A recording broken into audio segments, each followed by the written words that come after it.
Good evening, everyone. Thank you for joining us for another inner hour here tonight. Appreciate it. It's been a busy day around here. I did some things at Unity this morning, and then we had some meetings with some friends and other teachers this afternoon, which was really great. And just got home a little while ago. So anyway, welcome here. The mysterious cup of tea Oh, my on a mysterious cup takeover. of tea floating through the air. Thank you, hon. You can lay here if you like. It's fine. Anyway, talking to my wife who just brought me tea and my dog who is trying to sneak in and stay here for the duration of the class tonight.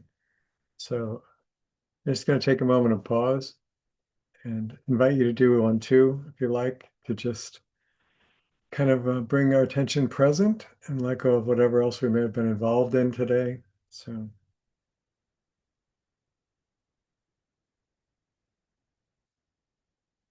think I've said this before, but there's a thing called safety matches now, as opposed to the kind I grew up with when I was a kid, which had the little red heads on them and you could light them on almost anything that was a rough surface. Now they're safety matches, so they don't go off so easily, and they have little strikers on them and they don't work. So they're real safe because they don't light. They just break and don't do anything. So the new and improved version of matches that won't set anything on fire. There, we got one. All right.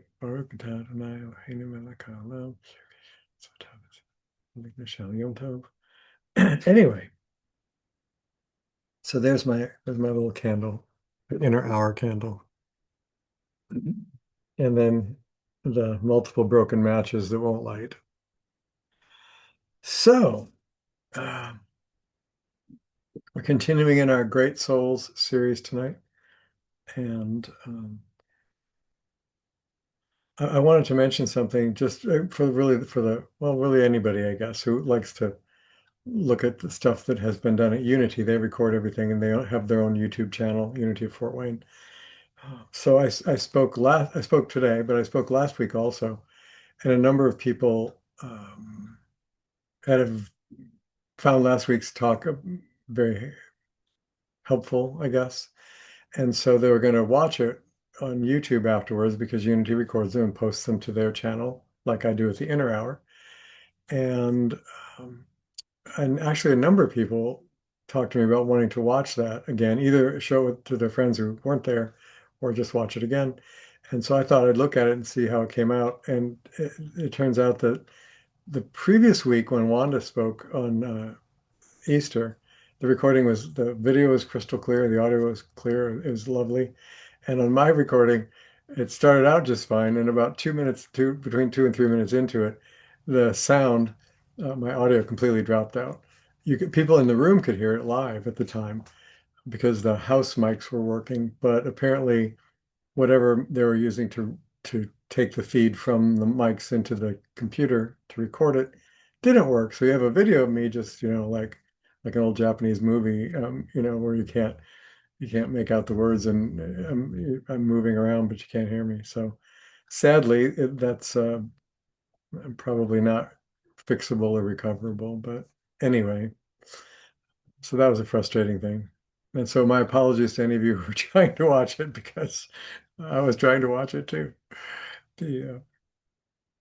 So tonight we're going on with this series, and we talked briefly about some of the kind of major spiritual or philosophical impetus occurring in different phases throughout history. And there were certain players that I think were kind of key players in moving forward philosophical understanding and or kind of spiritual awareness, if you want to use that term. So we talked last week mostly about Akhenaten and Nefertiti era, and some of you wrote about that and sent me some information. So thank you to those who did that. I always like to hear comments and learn new things uh, and get ideas. So you're always welcome to write me. And then tonight we're going to be talking about Moses, and we'll see if we get past that into Zoroaster at all. That's probably the next one we'll do.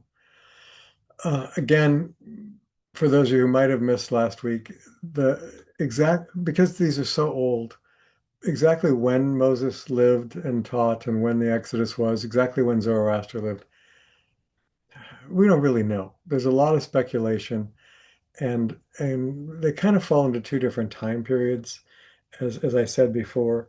So the Zoroaster period, some scholars think was around 1500 BC, and and some scholars think it was much later, probably around 1000 BC. If it was around 15,000 BC, and if half of the scholars are right, and Moses was also around 1500 BC, did I say 1000? 1500 BC, then they were in the same roughly in the same era, with Zoroaster being in what was then called Persia. And if Moses was not then, but was around 1300 BC, which is when about the other half of the scholars seem to think he was, then of course Zoroaster would have come first if he was in 1500. If he was in 1000, which about half the scholars think he was, then he probably lived in the era of King David or thereabouts. We just really don't know because ancient history was is hit and miss in terms of what was recorded and also in terms of what documents survived that we can look at. So it's kind of a best guess scenario based on other historical things that are mentioned in the records about these people that we do know when those events happened. So scholars can kind of get a clue from some of that, but there's a lot of uncertainty about it. So, okay, moving on to Moses, uh, which is his English anglicized name, Moshe in Hebrew. And whenever he lived, the kind of key teachings of Moses you're probably pretty familiar with already because they form the basis of ancient Judaism and led to, if we can call it that, modern Judaism, which is different because ancient Judaism focused very heavily on the temple. Of all the 613 commandments that Jews count as being in the Torah, um, probably, I don't, this will not, I'm not statistically saying this is accurate, but I'm going to say somewhere probably between 75 and 90% of them took place in or around or based on the temple. So when the temple was destroyed by the Romans in 70 AD, after yet another Jewish revolt against Rome, um, when that happened, and there was no more temple, and still is no more temple, there uh, there hasn't been a temple since then. You could not practice Mosaic Judaism because there was no temple, and most of it centered around life there, sacrifices there, festivals there, and so on. And that was all gone. So Judaism kind of reconstructed itself over a period of several years and actually really didn't consolidate for a couple hundred years more. Um, there were many key players in that.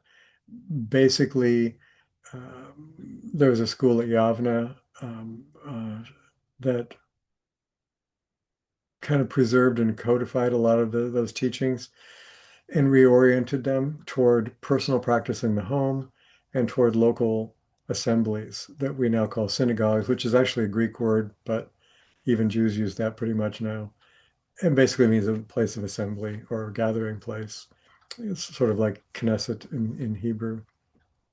And so it began to be kind of localized since there was no central temple. There were synagogues before then, but they took on a much more important role after the destruction of the temple.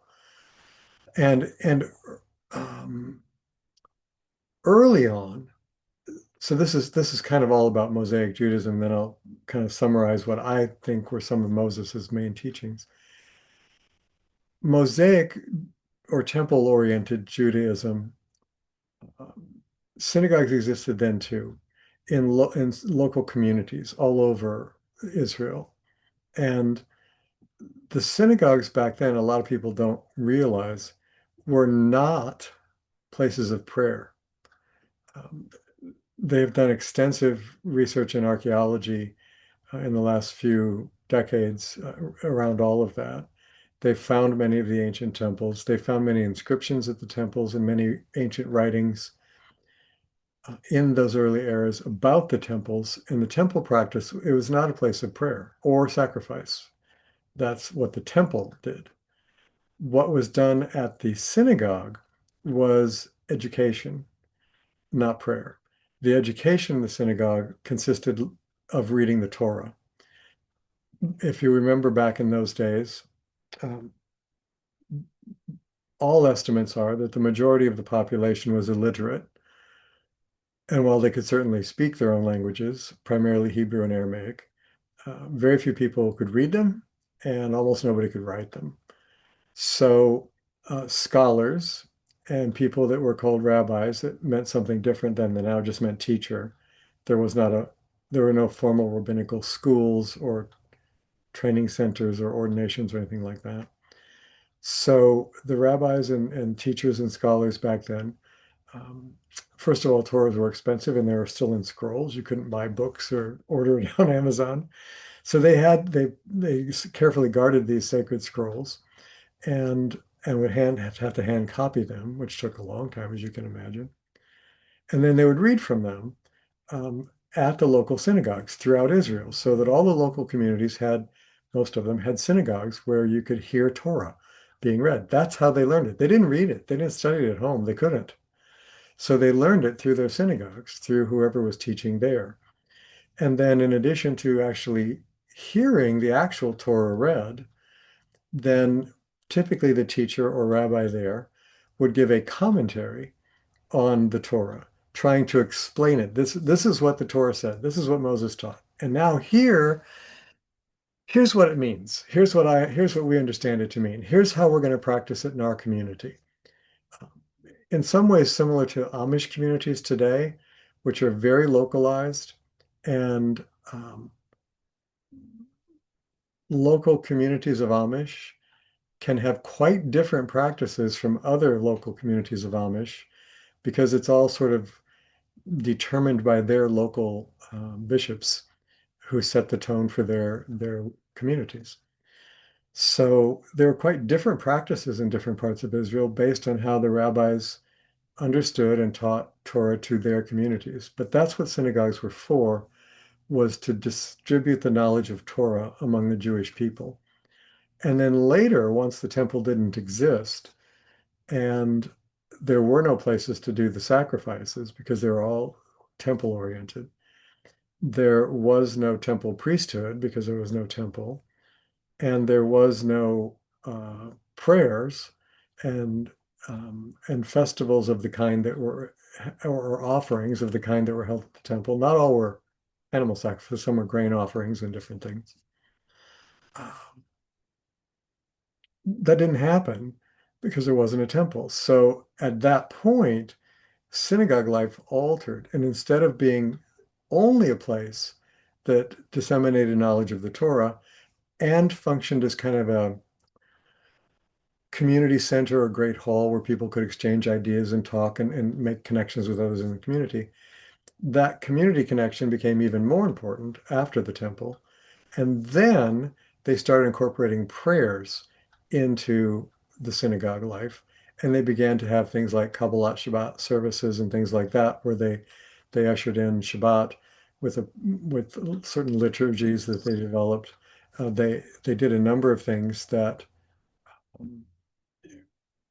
allowed people to participate in not only a community dissemination of the Torah and studying it, but also practice various forms of prayer, basically. And primarily, this is an oversimplification, but the function that sacrifices and offerings served in the temple of helping people to feel connected to God and helping them to make atonement and all these different things, that then shifted to prayer was the primary way to do that. So big shift in pre times when from Moses through the temple period to when the destruction of the temple occurred in the lifetime of Jesus's generation. He was dead by then, but in that era, So huge changes in the time of Jesus and shortly thereafter. Very dramatic changes politically and socially and economically and spiritually in the life of Jews in the time of Jesus and with, say, another 100 years-ish after that or so. So, some of the key teachings of Moses that I want to focus on, and again, this is kind of my take on it. You might have, especially if you're raised Jewish, you might have a certainly probably more insight than me, but you might have a different maybe set of priorities or what you understand to be the main things. So here we go. So the first one is that Judaism was a monotheistic religion, and it is the first among the three that are now considered the great monotheistic religions, that those being Judaism, Christianity, and Islam. Most, if not, excuse me, if not all, of the um, cultures around Israel at the time were polytheistic and widely ranging forms of polytheism, but multiple gods and goddesses, often nature or aspects of nature or things in nature being worshipped as gods and goddesses. Um, Much of the Eastern tradition up to this point, which doesn't come into the picture really yet over in this part of the world, but much of the Eastern tradition was also polytheistic at the time. And so this was kind of a new thing. And if you remember back to when we talked about Akhenaten and Nefertiti, they had tried to establish a monotheistic religion. They did establish a monotheistic religion in ancient Egypt, but it was pretty short-lived. There's a lot of backlash from the prior priesthood who was quite living quite lavishly and had a great deal of power. In most of these ancient times up to now, uh, political and social power and economic power was equal to spiritual power and authority. They were not separate. So they were mostly what you might think of as theocratic. People in spiritual leadership positions tended to be also the political and economic and social trendsetters and leaders in various nations at that time. So the idea of one God was unique, and unlike Akhenaten, really took hold and never left after that. Um, and the idea of the one God, the quintessential sort of statement of that, there's many teachings about that in Judaism, but sort of the heart of that is a section called the Shema and Vahata, and it's in uh, the summary of that is in the book of Deuteronomy, and it's if I get this wrong, I'm sure Shirley will correct me, but I think it's in chapter 4, verses 6 through 9 is the core piece of it, which basically you've heard is that hear, O Israel, the Lord our God, the Lord is one. So that's part of the statement of monotheism. Now that statement is those of you who've been with me in classes for a while, which are a lot of you, have heard a much more in-depth, fuller explanation of the Shema and what that's all about, because there's much more to it than simply God is only one God. But that is one of its uh, tenets. And then the other thing that was unique about this was that this predates Moses and goes back to Abraham, but Moses really focused on this a great deal, and it became a uh, steadfast tenet and practice both in Judaism, and that's a covenantal relationship. That there was not only was there a relationship between God and the creator of the universe, or whatever term you want to use for that idea, not only was there a relationship between that God and mankind, but there was a particular covenantal relationship between God and the people of Israel, or the Hebrews at that time, as they were called, because there was no Israel as such at that time. And basically, without going into a lot of details, the covenant's a very specific type of contract in ancient times that Judaism used. And basically, two parties, in this case, God and the people of the Hebrew people, made an agreement, and it had a particular uh, commitments that both parties agreed to. God agreed to certain things, and the people agreed to certain things. And this agreement was spelled out. And then this agreement was sealed in a covenant form, which always involved the shedding of blood. And so one of the ancient rituals of covenant was that they would take an animal, usually a lamb, could be something else, and both parties would agree to this, and both parties would be literally lined up facing each other, whether it was single people or a group of people, and they would specify and agree to the terms of this covenant, and then this lamb would be slaughtered and its entrails spilled out, and of course its blood everywhere between them. And part of the idea of that was that this is so binding that if either party violates any terms of this covenant, this that we've just done to the animal is what will happen to them. It was a life or death consequence, or death consequence, I guess, if you want to just put it that way, for violation of the covenant. Um, so the the covenant on God's part was to watch over and direct the people of Israel and to be their God, and they would be God's people. And so there's an aspect that's talked about from here on in Judaism and in Christianity, which we'll get to later, of the elect or the chosen. And there's these days a lot of backlash to that idea of this elitism and special status and so on. As there is a lot of backlash these days in a related thing, which is the uniqueness of the United States of America in the governments of the world, and a kind of a special status to that. There's a lot of backlash in certain quarters against that idea also. But clearly in the founding of the United States, that was something that was definitely talked about and definitely considered and intentionally considered. But that's another story, maybe for another time.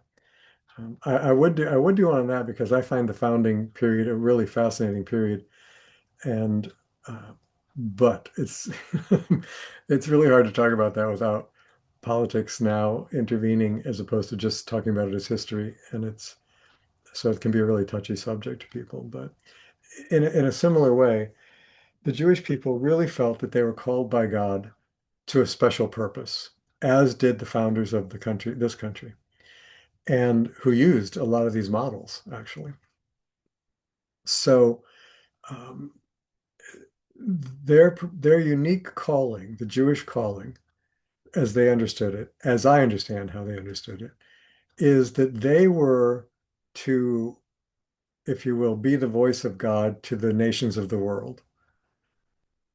They were to carry the light of Torah to the nations of the world, not significantly enough, not to convert them to Judaism, not to do that, which lots of other religions do and have tried to do. Not that, but to help people of the world, all nations, to, including not, again, all the non-Jewish ones, to come into right relationship with the Creator and to live a righteous life, a path of righteousness or a path of holiness. And that the Torah explained how to come into that relationship, how to maintain that relationship, and how to live a righteous life, which is what God wants of us from the Jewish perspective. And so they were to be the emissaries of that to the rest of the world, to show them these teachings, to encourage them to adopt a righteous style of life, and equally importantly, to model that life. they were to be models for people, not to be the elect or chosen in the sense of a superior status or preferential treatment, but the elect or chosen in a special responsibility that they agreed to bear. So, and then another part of the teaching, of course, of Moses is the teaching, which is what Torah means. Torah means teachings or instructions. It's often translated by Christians as law, sometimes by Jews as well. And I personally have a resistance to that because I think it's misleading. I think Christians often use it to make Judaism sound like a legalistic, rigid, uh, inflexible religion. And um, and I think that the idea of law, in the way that many Jews use it, is simply that these are the teachings we're to follow. These are the moral guidelines. These are the civil guidelines. These are the court guidelines. This is the framework, for our life that we're to follow. And they did. That was a very important thing from those days on in Judaism, including up through and through the time of through and in the time of Jesus. But it's much more accurate to think of it as a set of teachings or a set of instructions.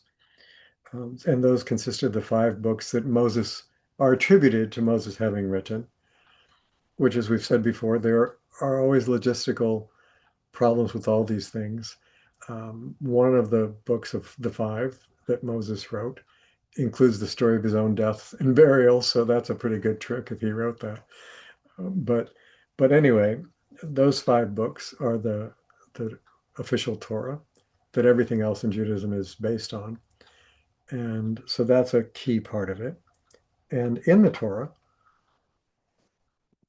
one of the key parts of that is something that Christians call the Ten Commandments and Jews call the 10 words or the 10 sayings, because in Hebrew, it's the word there is devarim, which means words or sayings or phrases. It does not mean commandments. There's a different word for that altogether.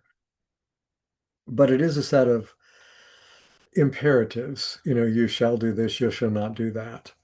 And so those so-called 10 commandments, basically five of which can be interpreted as the nature of our relationship with God or the divine, and the other five of which can be interpreted as how to live with each other, guidelines about how we interact in our lives with one another. And you've heard all those. If you haven't heard them, you can look them up there in Exodus 20 and repeated in Deuteronomy, and they're real easy to find. You probably know them, or at least know some of them. Another important aspect of Torah and the teachings of Moses is the idea of justice and ethics, or a moral code, if you want.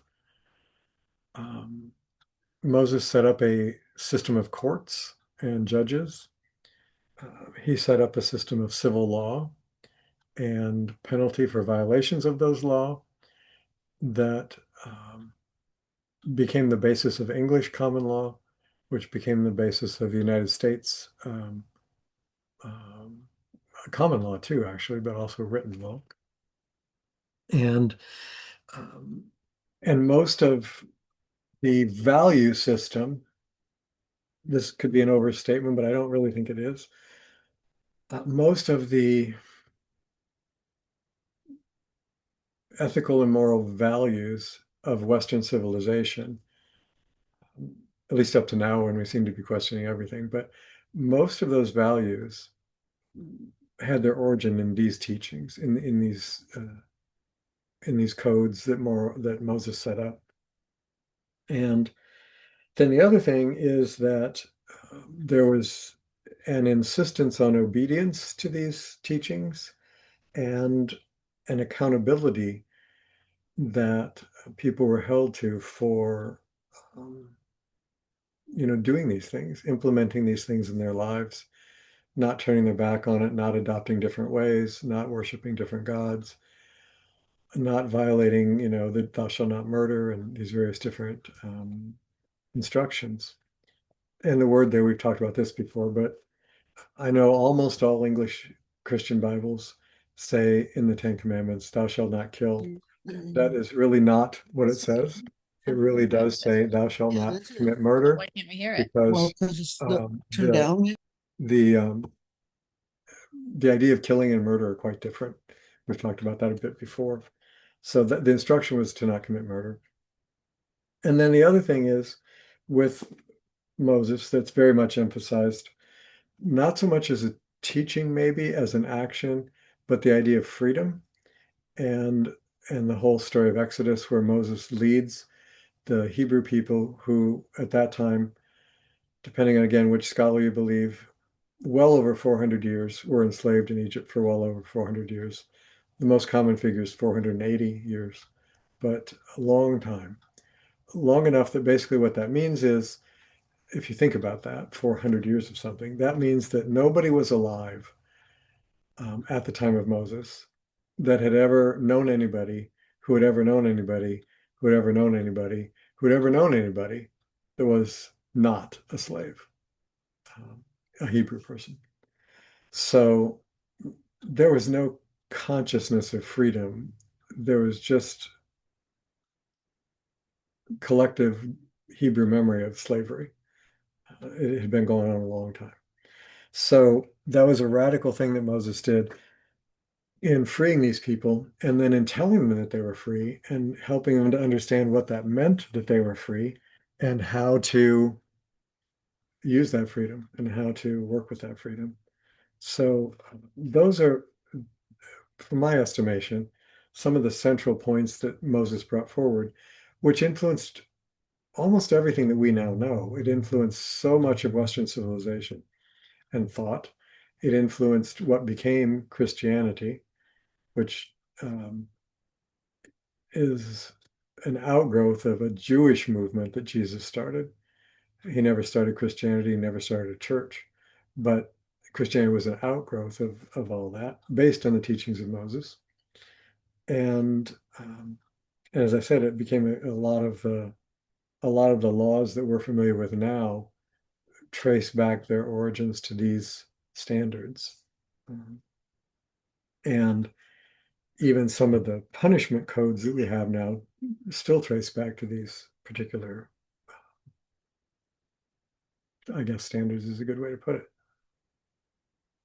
So that's the kind of role that Moses had, which is had a huge impact on the Western world, and in some ways on the Eastern world too, because these teachings began to spread, and as commerce, continued at various periods of time in the world, there was pretty free commerce between multiple distant nations, and at other times in the world, there was almost no commerce or interaction between these distant nations. But Jerusalem became in Israel and was in the time of Jesus an international trade center. And so there was a lot of coming and going there, and a lot of people of different races, different cultures, different nations that resided in and or passed through Jerusalem. So once again, I'm going to pause there. And anybody have any comments about any of this or anything you'd like to add or any questions you have?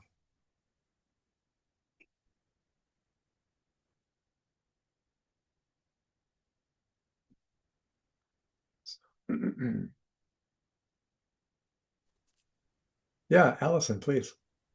I'd love to know some more about um, what was Moses like? I mean, I know we don't know, but Right. inferences. What are, I mean, Yeah, yeah. how did he end up essentially causing almost all of the world Mhm. to believe in I mean, what he ended up, his eventual impact is just ginormous. Yeah, it is. Yeah, it is. And I would love to hear some more backstory about Moses. Okay. So I'm probably not the best qualified person to do that, but I'll tell you the parts I know.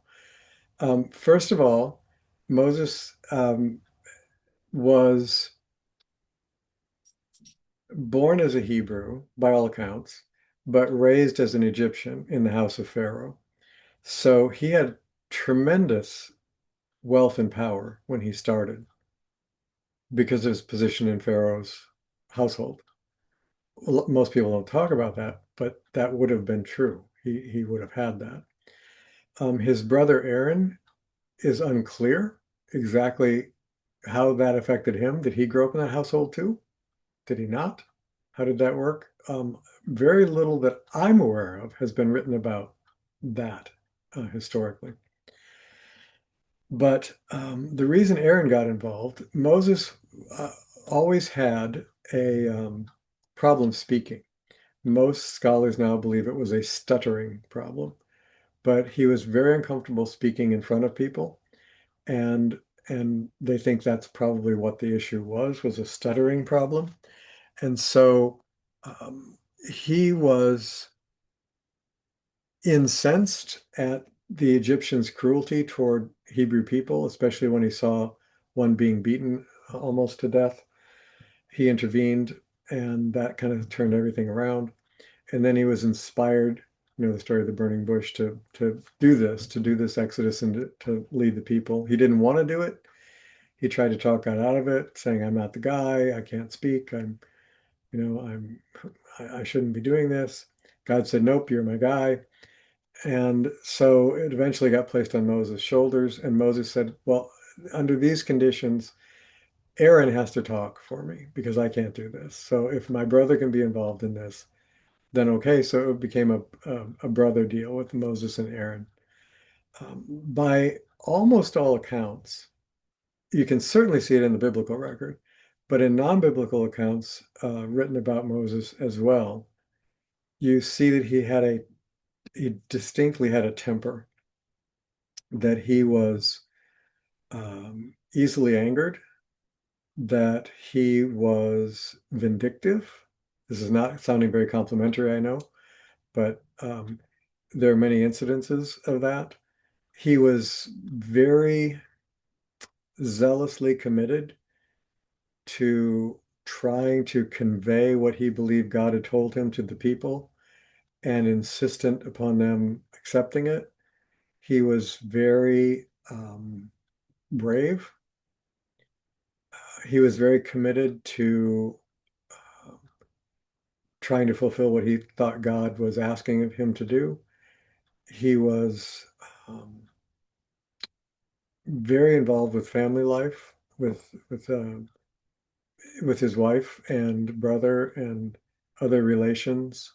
He was very involved with his community. He wasn't one of those distant leaders that he was a very hands-on guy and very much involved.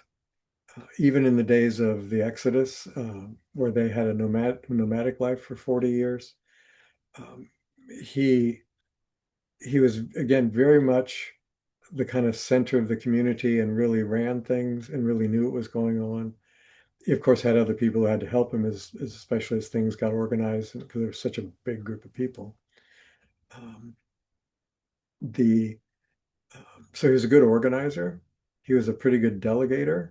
Um, he would assign people to do things that were too much for him to do, and then check on them and make sure they did them.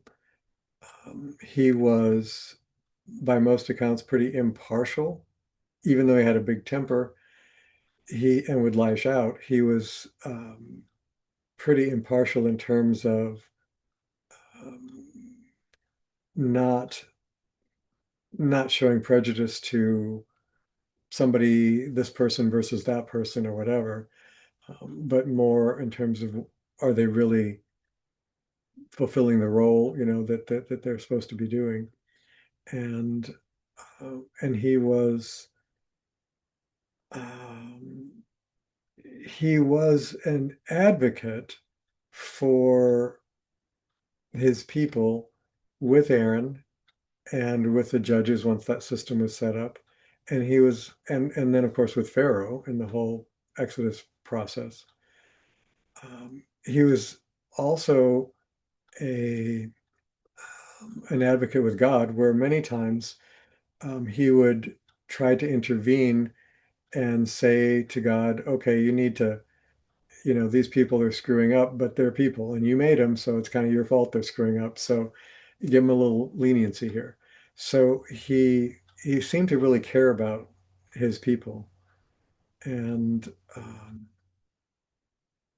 and if you think about it, the only that we know of, the only model of leadership he had was Pharaoh that we know of. And so he he had a hierarchical viewpoint of authority, but B, he had no role models for what he was doing.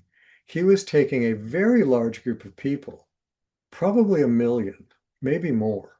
I mean, it was a big group of people. If the Bible's accurate, it's a big group of people. It was 600,000 fighting men of fighting age. Well, that doesn't count young men. It doesn't count men too old to fight. It doesn't count women. It doesn't count girls. So when you add that into the mix, if you got 600,000 fighting men age, you probably got at least double that, probably at least of women and people who are too old or young to fight. So it's a big group. And he was taking people who had never been a free people before ever and trying to set up a civilization with them and put order to it. Um, you can't get 10 people to agree on anything now. He had like a million people. Um, so he was very burdened also. I think this is my own feeling. I think he felt very burdened by the weight of that leadership and did try to share it with his brother and then others, the elders and things, but I think he felt the weight of that the rest of his life, quite frankly. And and I think it was really, I think he was, again, this is me. I think he was really saddened at not being able to enter the promised land by himself because he did not get to. And um, but I think as far as his personal traits, I think he was doggedly committed to something he believed in and pretty fearless about expressing it. I mean, not that he never had fear, but he just went ahead anyway. I think he did have a very reactive temper and was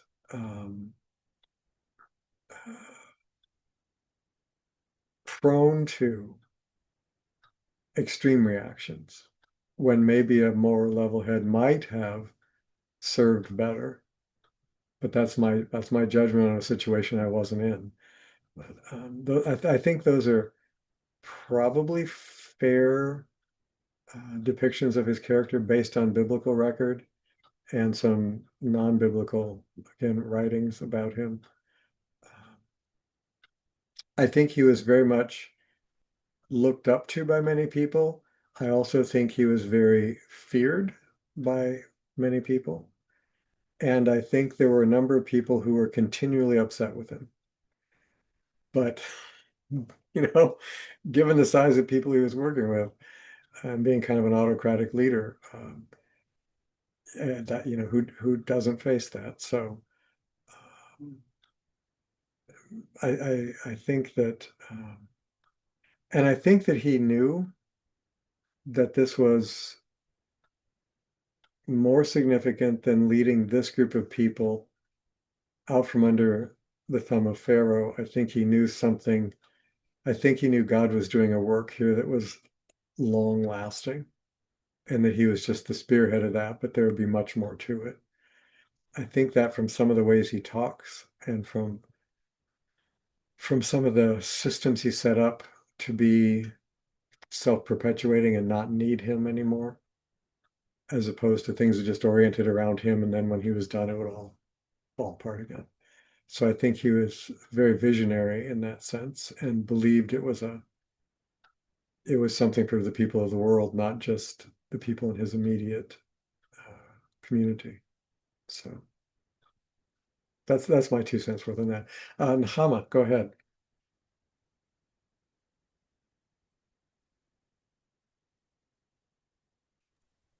There. There you go. Yeah, it took a minute. Um, there's a couple of things I want to say about Moses. And number one, he was raised in an Yeah. autocratic. Yeah. So that was the models he had. And it was later when his father-in-law came with his wife Yeah. and children, Yeah. Yeah. that he said, hey, you need support, you need help. And he gave him some ideas. And Mhm. that's when he set up Mhm. these guys, this and this, and you do the big things. When it's talking to God, that's for you. That's on your shoulders, right? So that was one thing. That's a great, He, thank you. That's good. yeah, he was also not a young man No. by the No. time all of this happened. And this is my personal thing. I think so many people feel like God was punishing him by not letting him go into the land. Mm. Personally, I think God was doing him a favor Yeah, because I do he too. had got so old and was so frustrated with these people who wouldn't listen to him and who didn't act from the teachings that he'd been sharing, that God had, like love your neighbor like yourself, Yeah, all yeah. these to live together in peace. These people weren't following that. So I think that God was actually doing him a favor. You hand this over, and then you can be at peace. You Yeah. can be with fathers or however it's looked at. Mhm. And so I have a kind of a different twist than most people have on that. I really But like that. I really like that. Yeah, I um, think that makes sense. That makes really good sense to me. And also just in terms of the getting to the promised land was such a chore, but then once there, all the construction and organization and everything that had to be done as a foundation there, it was like, you know what, you've done enough, you can rest. So you're I too tired. yes, exactly. Exactly. You've done this awesome job. Time for you to retire. Yes, You I know. can definitely relate to those words. I really can. Yeah. Um, and another thing, this is from a totally different perspective and not so much about Moses, but about the Torah itself. Hmm. And through all the prophets and writings and all of that, if you look at it, it goes from what almost sounds like the period of the time where people believed in Elohim, not just one God, because Elohim means gods, if it's a direct translation. And if you follow it through, it's like people were growing into this idea because, we don't change overnight. And that it was a process before people began to recognize who God was or what God was Hmm. for them. Hmm. And that there was only one creator, kind of thing. It took a while for people to get that. And you can even see it in the writings Hmm. in certain Yeah. things. Yeah, that's a really good point. I don't think that point is made often enough. That's a really good point. I know a lot of biblical scholars have this whole thing about, well, there's the Yahweh portion of the Torah, and then there's the Elohim portion of the Torah, and that indicates that there were two different writers, and it wasn't really all at the same time. And I don't think that's right. I think what you said is right. I think what that indicates is an evolution of Mhm. consciousness and an evolution of understanding. That it really did move from this polytheistic thing that they just were. I mean, that's all they knew.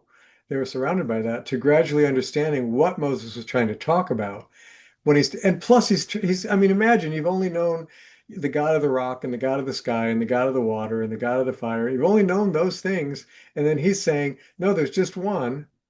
None of these are really it. And all these little idols that you have don't really have any power at all. They're just little sticks and stones and wood. And there's this one God, but you can't see him, and and you and, Right. and you can't even name him, and you can't describe him. And they're like, oh, well, huh? And So it took a while. with Yes, connected with that is if they don't honor those little idols and yes, stuff, there's a lot of fear of connected to course that. there, yeah, of course. There are people now, Nahama, that in a very similar light that grew up in a type of Christianity that they believed where God was, in a sense, vindictive. And if you didn't believe in Jesus as his only son and your only way to heaven, if you didn't, he was going to torture you literally forever and ever and ever. They really honestly believed that. And now they're at a point in their life and understanding where they don't believe that. And they believe something different and more expansive and bigger. But a part of them is afraid to not believe that Mhm. because it was so ingrained at such a young age that Right, maybe I'm going to burn for thinking this, you know? And right. it is a struggle for some of those people to really let go of that. And and even though their intellectual understanding is different, it's really hard emotionally to grow into that. Yeah. Yeah. Yeah. Yeah, and if we can remember that about each other, Hmm. we find our hearts opening in ways that we really, really desperately need to in these times. That's for And sure. Yeah, yeah. that's for sure. So Thank you so anyway, much. Thank you so much. That really wonderful points. Thank you. thank you so much. Anybody else? Hi, Shirley. Sorry, I was hiding doing the laundry. I Oh, was well, here. how nice of you to do that. Yeah. And I do have to give Auntie her weather update. Oh, good. Um, it was we have very low we have a weird cold front right now. Hmm. So it's very, very low humidity. So we had very strong winds. Hmm. And yes, I actually got cold Hmm. today. Hmm. It's in purpose this morning and then they dropped. It was low 70s. Oh, So that's good. you Yeah, see, we can deal with that. We can do low 70. It's supposed to be in the low 50s for the next, I think, 2 nights. Ah, But no even rain. even better, even better. You're welcome. Turn it off. Thank you, Shirley. You're welcome. So, anybody else, comments or questions so far? All right. Well, I'm not seeing anybody. Oh, Allison, go ahead. Well, that was just marvelous. Thank you both for that insight. Hmm. Boy, we just don't get a lot past the Mhm. children's stories. I know. I mean, I know about, the bulrushes and, Right. getting plucked out of the water and, we know that stuff. Right. But some of the rest of this is fabulous. I'm going to ask a question that I want you to just totally tell me. We'll take it up another time. Okay. But I'm just like, why were they wandering around the desert for 40 years? Oh, well, there's two answers to that. Wait, I know the answer to that. Okay. The answer is Mrs. Moses kept saying, "Would you pull over and ask for directions?" And he said, "No, I know a shortcut." That's why. That's the real That's the reason. true reason. Right. That is, I think there probably is truth in that actually, Oh, but I'll give you another view too. The as Nahama was just saying about it takes time to grow into a new understanding of things. Again, the people with him had known nothing but slavery for generation upon generation upon generation upon generation. A generation back then was about 30 years. So 400 years, that's a lot of generations. Um, to getting to the promised land was not just getting to a physical place. Getting to the promised land was also a different consciousness. And so in coming into if they'd come into the place where they're going to establish their new way, a way of living in freedom, a way of living in justice, a way of living with laws and civilization, a way of living focused on God and not on tribal customs and superstitions and contests of power and might, if they were really going to come into this new promised land with a new way of living, the people that were with him had to have time for almost all of them to die off, and another generation who was not conditioned to be slave consciousness be born, so that they would be willing to live a different way.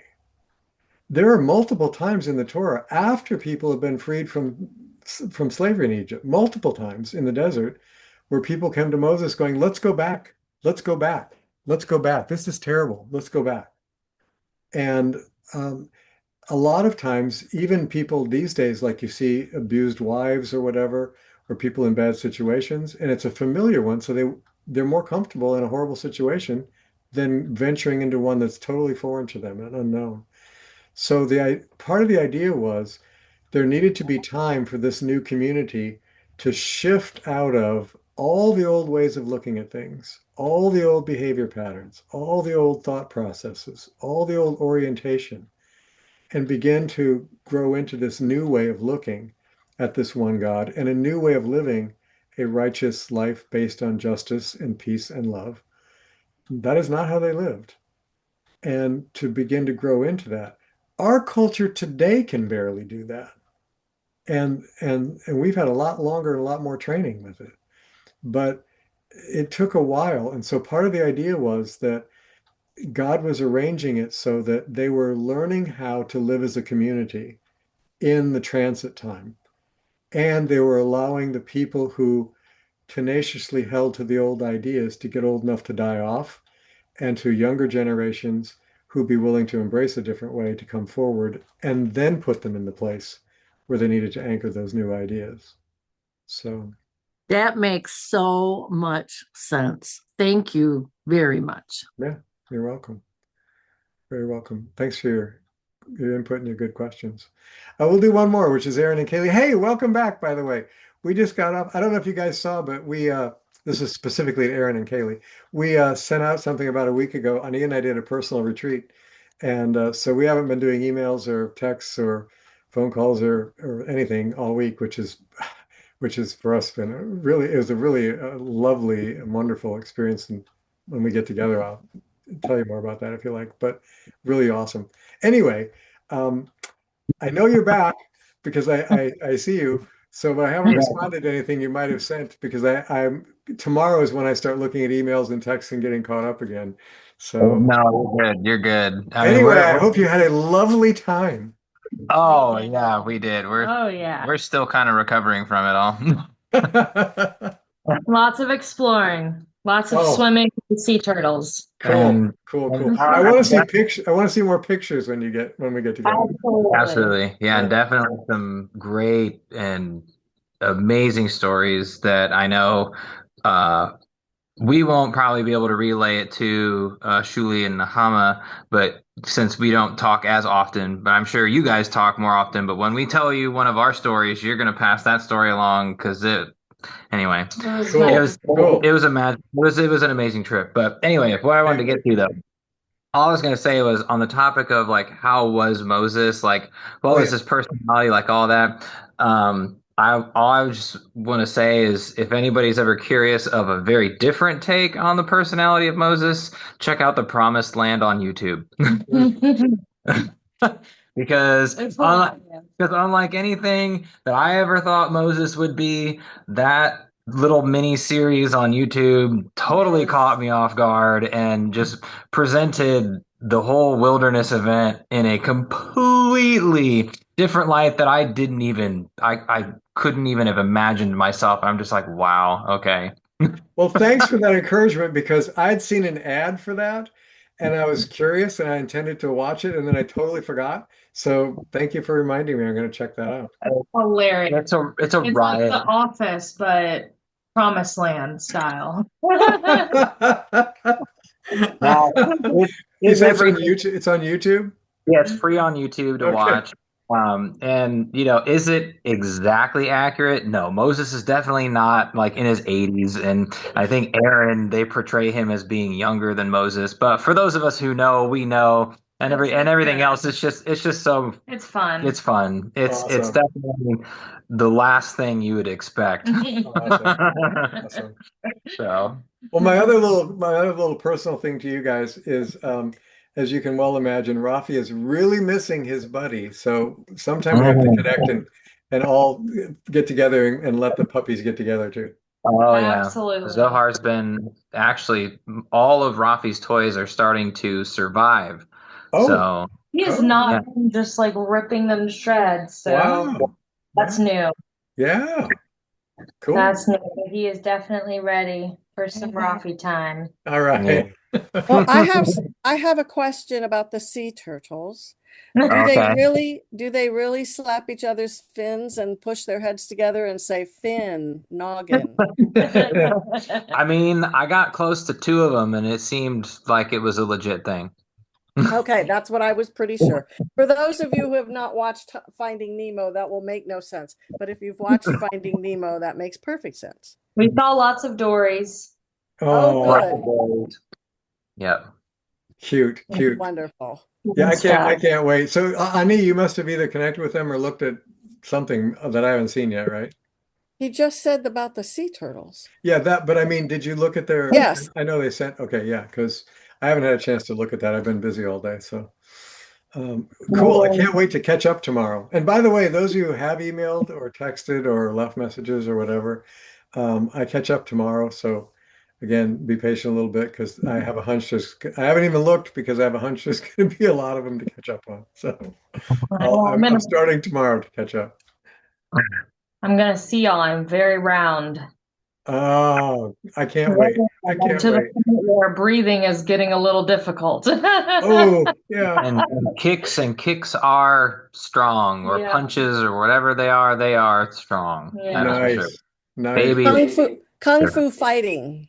Yeah. Oh yeah. Oh yeah. In the evening. In the evening time. Oh, interesting. Yeah. Uh-huh. Yeah. That's so exciting. That's just so exciting. I love For it. those who aren't aware, Kaylee is pregnant. Yeah, right. Yes, Aaron is not punching her. Good point. Good point of clarification for anybody who didn't know.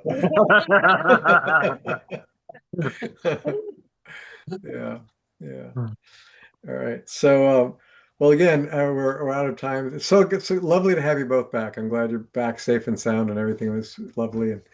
And so we'll wrap up for tonight. We'll probably start with Zoroaster next week and go over some of his things.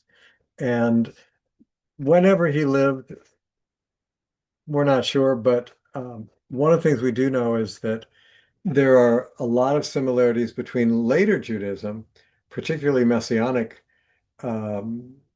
teachings within Judaism, and Zoroaster. There's a lot of similarities there, so we'll see some of that next week. And again, please feel free to email me because we can call too, of course, but if you have something longer, email me. I love to hear your ideas and comments and so on, or questions for that matter. So if you didn't get a chance to ask a question and wanted to tonight, write me and we'll get to it next time. And or if you have ideas, you'd like to see us explore in more depth, we'll do that too. But lovely to have you all with us. Thanks so much. I'd like to just take a brief moment of pause and allow this spirit of community that we're experiencing here, and more importantly, the spirit within and behind this community, this spirit of God, this spirit of life, the spirit of this loving essence that is at the core and heart of our being and out of which life has come, and which new life in Kaylee is now coming.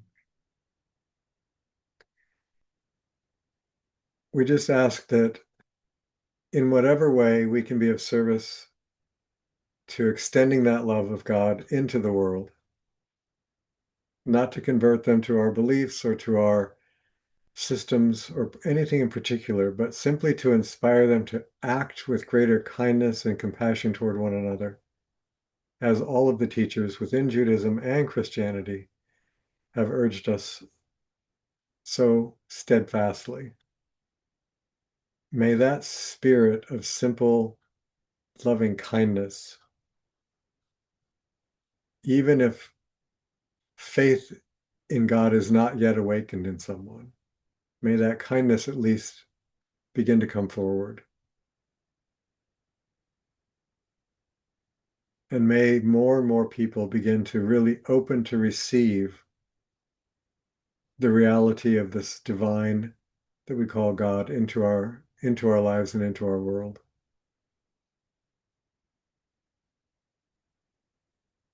And make a genuine effort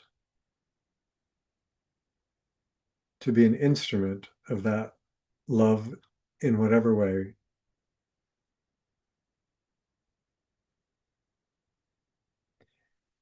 And regardless of any other differences we may have, when we find that love in someone else, may we honor that and support it.